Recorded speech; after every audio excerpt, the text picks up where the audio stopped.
Hello, my name is Dr. Ali and I'm one of the GP registrars working in NHS, and I am discussing gout today. Gout is basically a joint issue, which is basically the inflammation due to deposition of some uric acid crystals. It mainly attacks the big toe joint, but it can also occur in the ankle or in the knee or in the other joint as well. Usually what sort of symptoms happen where you can suspect a gout and get yourself assessed is if you see that you've got this persistent pain in the big toe joint or pain in the ankle, which has been persistent. And if you're also noticing, for example, redness or hot and tender joint, then that would be a good point or time to get yourself assessed.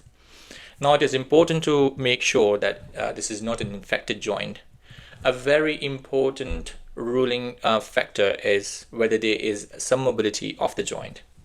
If the joint is mobile and there is still some movement in the joint, the chances of having an infection is low.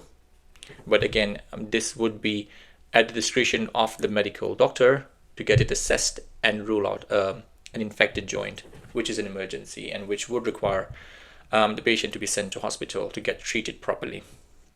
So what happens if one suspects a gout of the joint? We usually require a blood test, which we call uric acid. Uric acid is the main culprit in gout, and if the levels are high, then it would confirm the diagnosis of a gout. So let's say if the uric acid levels have come back normal, what would happen in that case? Usually the advice is to get it checked again after 2 to 4 weeks time, and that would either confirm or rule out the gout.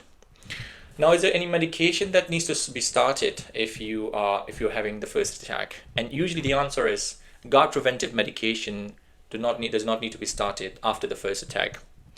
Initially, the principle or the aim is to make sure that your pain is relieved and the swelling and inflammation is reduced, and that would be with the help of some pain relief and analgesics.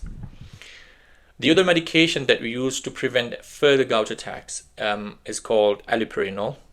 I will be attaching a link of NHS about a detailed description about allopurinol, and you can have a read about this as well.